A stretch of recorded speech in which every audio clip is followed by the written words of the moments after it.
Hello friends, welcome to Manu law classes. मेरा नाम गौतम दीक्षित है। फ्रेंड्स, आज के इस वीडियो में हम अप्रैल 7 2022 का डेली हिंदू एनालिसिस करेंगे।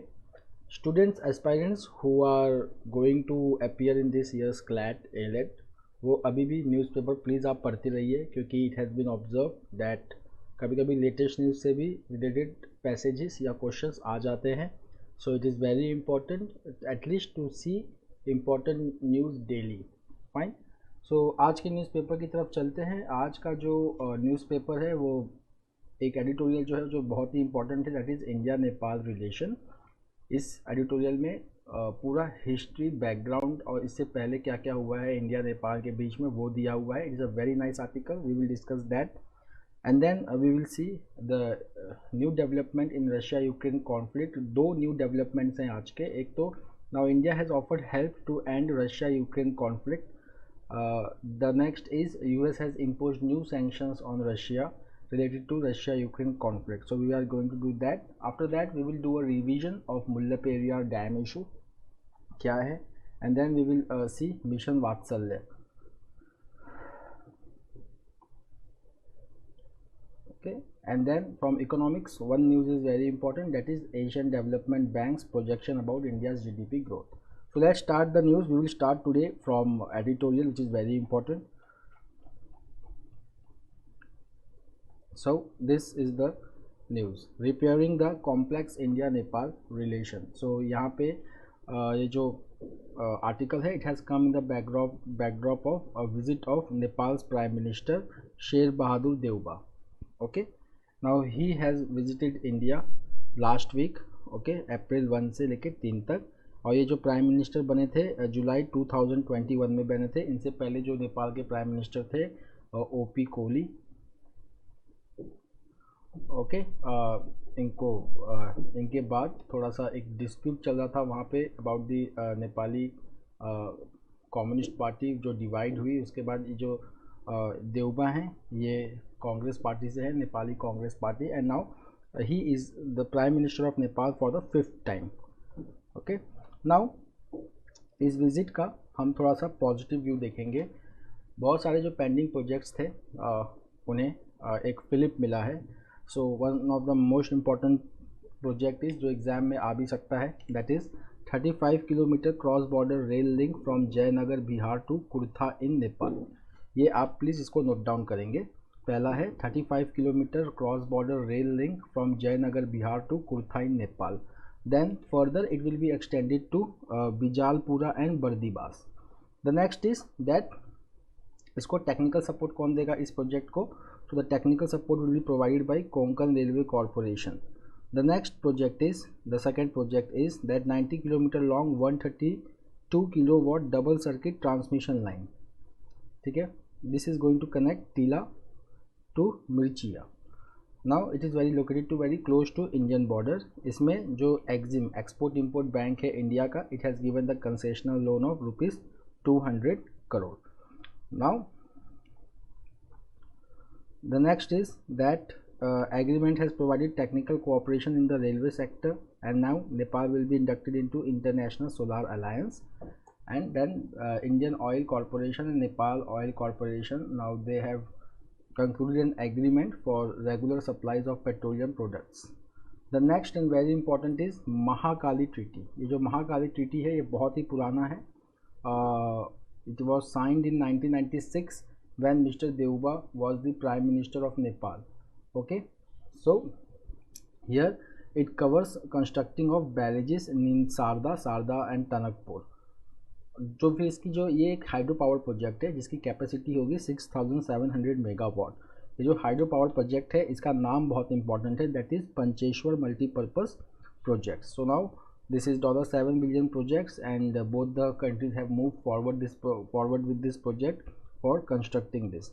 नाउ सी, अगर हम अपने ईस्टर्न इंडिया को देखेंगे जैसे कि यूपी खास करके बिहार, ठीक है, तो बहुत सारी रिवर्स ऐसे हैं which originate in Nepal, and if there is a cooperation between India and Nepal and they construct barrages dams along this river, okay, so here two problems can be solve. One is electricity problem in this region, जो कि UP Bihar का जो ये reason है जो बहुत पिछड़ा reason है, तो यहाँ पे एक तो इलेक्ट्रिसिटी जनरेट हो सकती है, सेकेंड इरिगेशन फैसिलिटीज़, ये दोनों ही बहुत क्रूशियल हैं for the economic development of Terai region of Nepal and Terai region of India in UP and Bihar.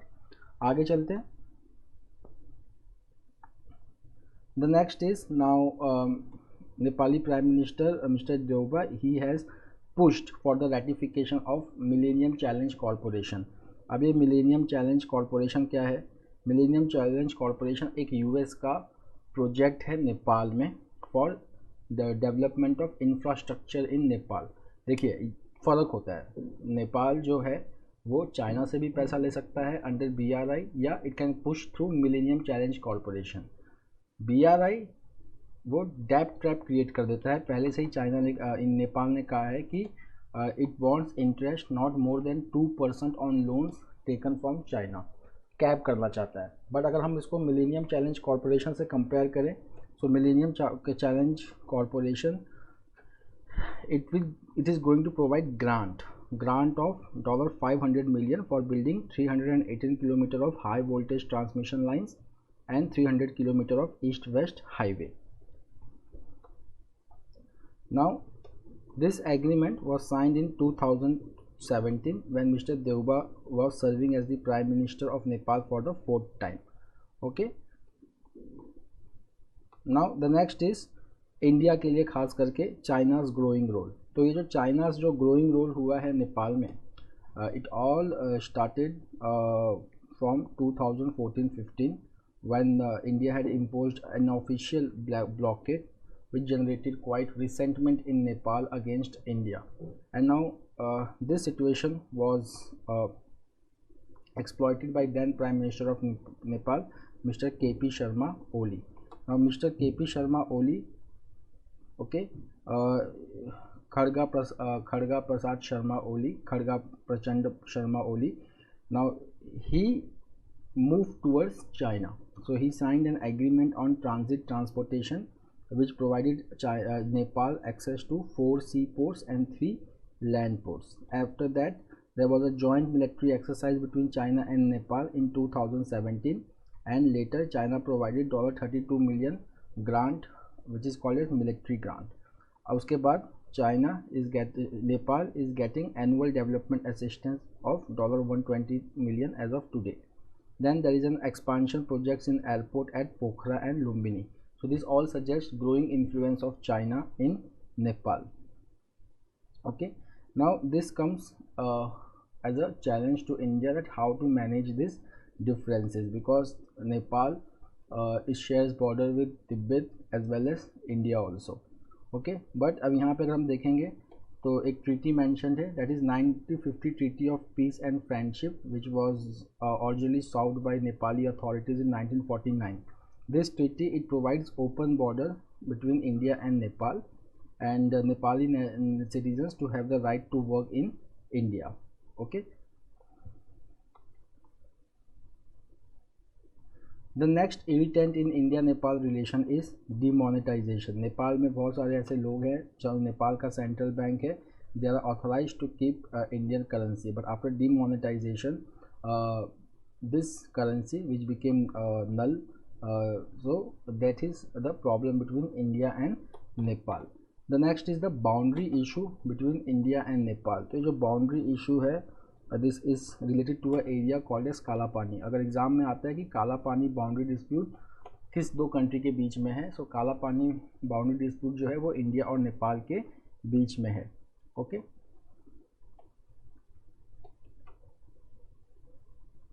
Now the next is Mullaperiyar dam issue.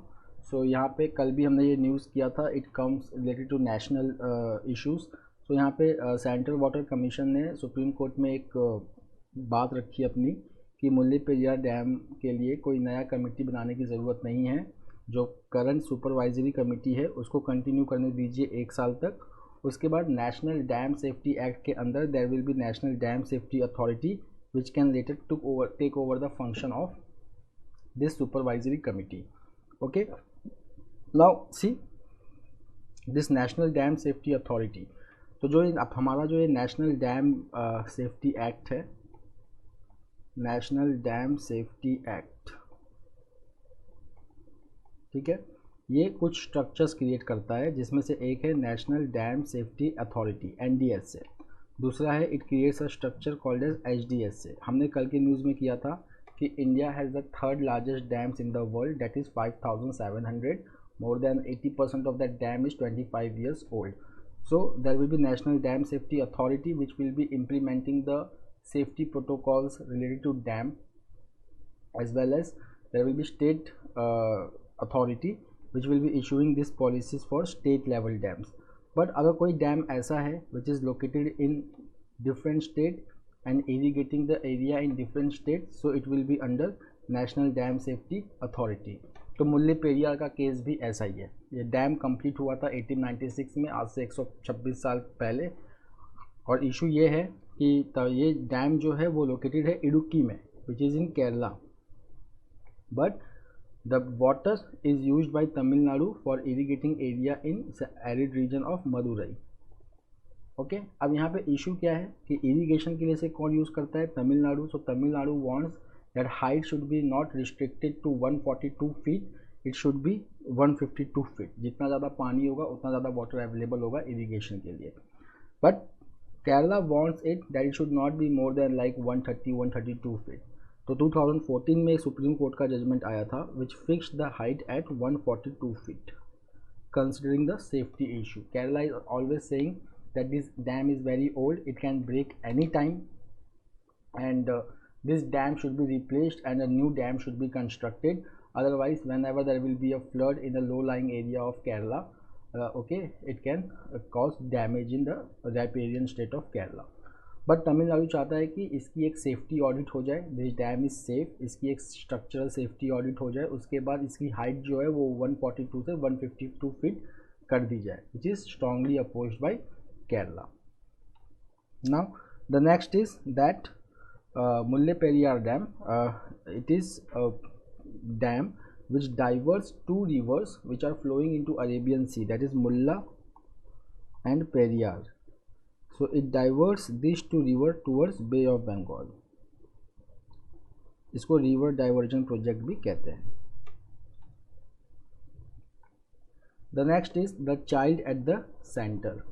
यहाँ पे हम बात कर रहे हैं एक ministry of women and child development का एक प्रोग्राम है, मिशन वात्सल्य,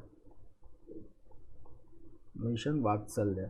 सो जो ministry of women and child development है उसके अंदर 3 अम्ब्रेला स्कीम्स हैं। एक है मिशन वात्सल्य, दूसरा है पोषण स्कीम, पोषण 2.0, और तीसरा है मिशन शक्ति, mission Shakti.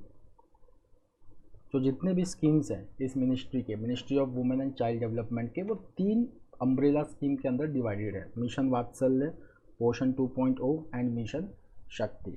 Now mission Shakti focuses on women empowerment, Poshan 2.0 focuses on nutritional, better nutritional outcomes of children, and mission Vatsalya it is a integrated child development scheme and integrated child protection scheme. अब यहाँ पे जो बात हो रही है एक्चुअली वो एक चाइल्ड लाइन की बात हो रही है which is operational since 25 years. ये जो चाइल्ड लाइन है इसका नंबर है 1098। तो यहाँ पे जो पूरा एक मैटर है वो ये है कि जब भी चाइल्ड लाइन को यूज़ करता है to report anything related to child, whether it should first go to police station या it should go to NGO और सिविल सोसाइटी, ठीक है। सो यहाँ पे एग्जांपल्स दिया गया है कि पहले भी ऐसा हो चुका है चेन्नई में कि when all the calls were diverted to all women police stations, तो इतने ज़्यादा इनके पास कॉल आ गए कि ये अपना नॉर्मल ड्यूटी करना छोड़ दिए। उसके बाद इसमें कोई रोड मैप अवेलेबल नहीं है how to implement the scheme, तो कि फ़ोन कॉल सबसे पहले NGOs के पास जाए या पुलिस स्टेशन के पास जाए, या कौन सबसे पहले उस चाइल्ड को अप्रोच करे। Now friends, the HDFC limited HDFC bank merger, तो यहाँ पे देखिए HDFC का मैं आपको फुल फॉर्म बता देता हूँ। इट इज़ हाउसिंग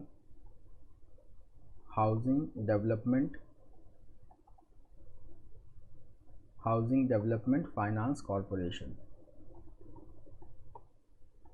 ओके, ये एक NBFC है और एक बैंक है इसी नाम से, HDFC bank limited. Okay, so this is bank. अब क्या हो रहा है कि देयर इज़ अ मर्जर किसका किसका हो रहा है, housing development finance corporation is merging with HDFC bank limited, ठीक है ना।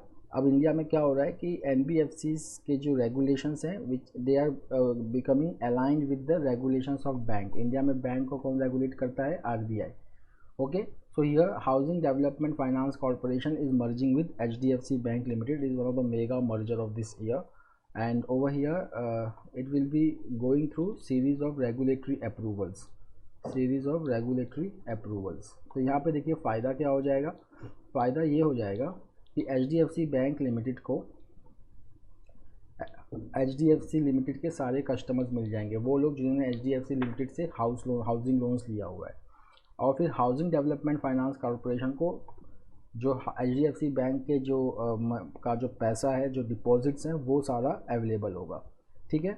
हमने कल के न्यूज़ में किया था कि इसमें इसमें एक अड़चन आ सकता है, that is related to insurance sector, ठीक है। सो RBI जो है वो बैंक्स का जो एक्सपोजर है इंश्योरेंस सेक्टर में उसको लिमिट करना चाहती है, ठीक है। But there will be like companies like HDFC Ergo, HDFC insurance, okay. इन सब का मर्जर के बाद क्या होगा कि HDFC बैंक लिमिटेड का इंश्योरेंस में काफ़ी ज़्यादा होल्ड हो जाएगा जो RBI के लिमिट से ज़्यादा है।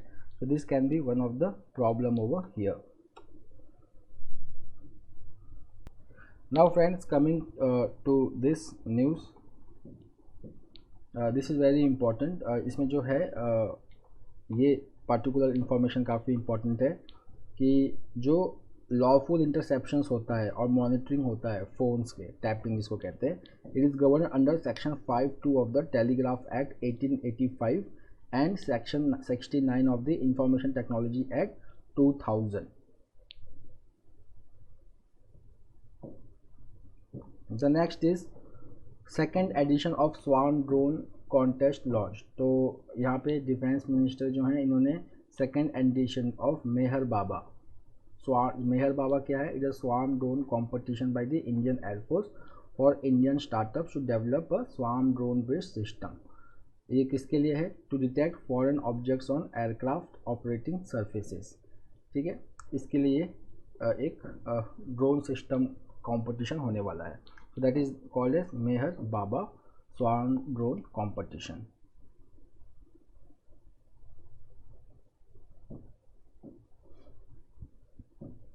The next is यहाँ पे centre and Mumbai civic body differ on XE. So XE जो है हमने कल भी किया था, एक्सी इट इज़ अ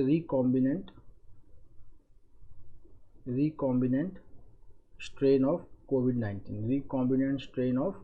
कोविड-19, ठीक है। ये जो एक्स जो है it is used by Pango lineage में जब एक्स आता है तो it denotes recombinant corona virus. उसके बाद कुछ और भी हैं हमारे पास कोरोना वायरस के ओमिक्रॉन के variants, like BA.1 and BA.2। तो जो BA.1 और BA.2 का मिक्सचर है XC। वर्ल्ड हेल्थ ऑर्गेनाइजेशन ने ये इन्फॉर्म किया है कि that the XC variant is more transmissible than any strain of कोविड-19। उसके बाद one liner we have over here that Hindustan Aeronautics Limited and Israel Aerospace Industries have entered into a memorandum of understanding to convert civil passenger aircraft to multi-mission tanker transport aircraft in India.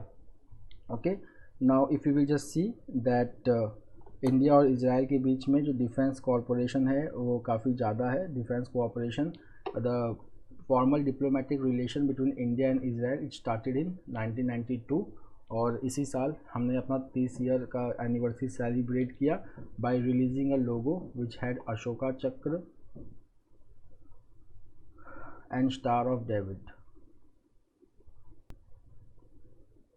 The next is US has announced. अब देखिए ये foreign relations में हम आ गए। Now this is a new development in Russia Ukraine crisis. तो ये हमारे लिए इंपॉर्टेंट हो जाता है। कभी कभी क्या होता है कि ये जो नए आर्टिकल्स आ रहे हैं खासकर मार्च अप्रैल में, वही हमारे एग्ज़ाम में सीधा अपीयर हो जाते हैं. So this article becomes very important. So यह we are seeing this sanctions in the backdrop of Bucha killing. Bucha killing कल हमने न्यूज़ में पढ़ा था कि जो हमारे यूएन के परमानेंट रिप्रेजेंटेटिव है टी.एस. तिरुमूर्ति, उन्होंने भी इसको कंडेम किया है and he has called for investigation into it. Okay, तो यहाँ पे जो पूरी बात हो रही है, it is about economic sanctions और रशिया के मेंबरशिप को ख़त्म करना. कहाँ से? United Nation Human rights Council से, UNHRC से. ठीक है. सो यहाँ पे this sanction has been imposed by US and in collaboration with European union. मतलब कि US ने जो सैंक्शंस इम्पोज किए हैं, जो G7 कंट्रीज़ हैं, sorry not EU, G7 countries, वो भी इस सैंक्शंस को इम्पोज करेंगे. सो यहाँ पे देखिए, ये जो सैंक्शन है सिर्फ फाइनेंशियल बॉडीज़ पे नहीं लगा है, इंडिविजुअल्स पे भी लगा है. तो ये हमारे लिए काफ़ी इंपॉर्टेंट चीज़ है. जो मेजर पर्सनालिटीज़ जो इसमें कवर हुए हैं वो उसमें हैं व्लादिमीर पुतिन, फिर Sergei Lavrov.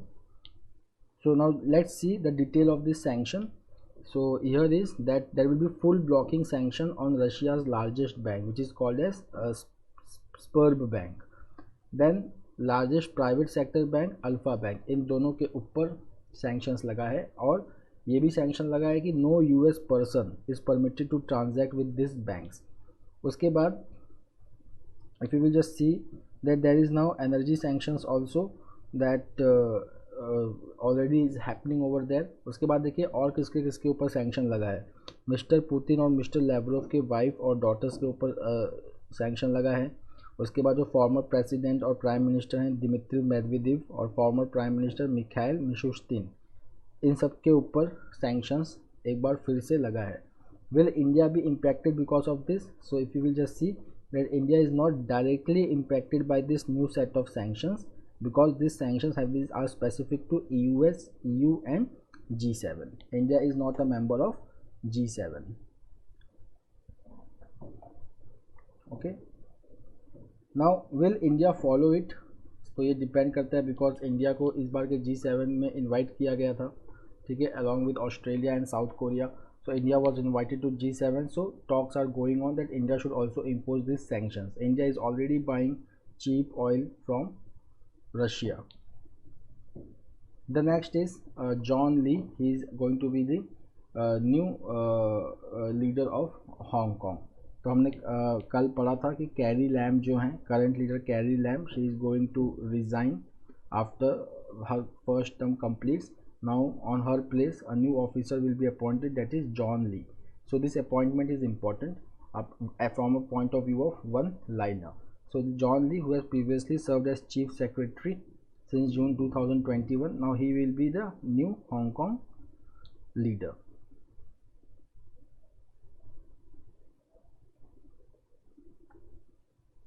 The next is the United Nations General Assembly is going to vote on Russia's HRC suspension. What is this HRC suspension?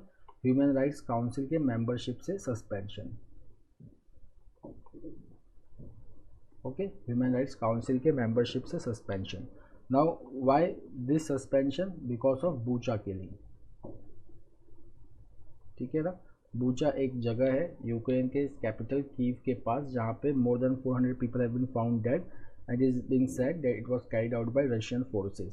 Now यहाँ पे फिर से अगर हम देखेंगे कि इंडिया के ऊपर फिर से वॉच होगा, क्योंकि इंडिया ने सीरीज़ में बहुत सारे 10 रेजोल्यूशन जो रशिया के अगेंस्ट आए थे, इंडिया ने उसको एब्सटेन किया है. वो सारे रेजोल्यूशंस आए थे सिक्योरिटी काउंसिल में, जनरल असेंबली में, ह्यूमन राइट्स काउंसिल में और इंटरनेशनल एटॉमिक एनर्जी एजेंसी में. Now coming to United Nations Human rights Council, इसके बारे में थोड़ा सा बता दूं. इसका हेडक्वार्टर है जिनीवा स्विट्ज़रलैंड में और it is an inter governmental body with in the United Nations system. इसके जो मेंबरशिप है इट इज़ 47 और पहले एक बॉडी था that is called as United Nations Commission on Human Rights. तो इसको रिप्लेस करके United Nation Human rights Council बना था. ओके, और जो इसकी मेंबरशिप होती है वो 3 साल के लिए होती है. The next is from economics that ADB, that is Asian Development Bank. Asian Development Bank, it has projected India's financial year 2023. So when we write this financial year 23, at least we are saying financial year 2022 to 23. ठीक है ना. India में जो financial year है it starts from 1 April. So for example 2022, सो 1 अप्रैल 2022 से 31 मार्च 2023 तक. Okay, this is one financial year. This is one financial year and it is divided into 4 quarters, each quarter of 3 months. तो यहाँ पे जो Asian development bank है it has forecasted India's GDP growth to 7.5% in 2022-23. Earlier the estimate was 8.9% in 2021-22. Now the reasons क्यों GDP growth को कम किया गया है, प्रोजेक्शन को कम किया गया है. So it is Russia Ukraine crisis का जो कॉन्फ्लिक्ट है specially on the oil prices, that is one of the reason, and covid pandemic. Fine. The third one is inflation. जैसे कि हम जानते हैं कि इंडिया का इन्फ्लेशन वैसे भी 6% के बाहर चले गया है. It is 6.07% now. So whenever there is a rise in inflation there is moderation of demand. Okay, demand starts coming down. So these are some of the reasons cited by Asian Development Bank, and it has lowered the growth prospect of India to 7.5%. उसके बाद अगर हम देखेंगे about Asian Development Bank, so it is based in Manila in Philippines. Manila in Philippines. Okay. Then the next is that Asian Development Bank का एक initiative है, that is Asia Pacific Vaccine Access. So this is the initiative of Asian Development Bank to supply COVID-19 vaccine to countries in Asia Pacific. Okay friends, that's all for today. We will meet tomorrow again with the Daily Hindu analysis. Till then, have a nice time. Take care. Thank you.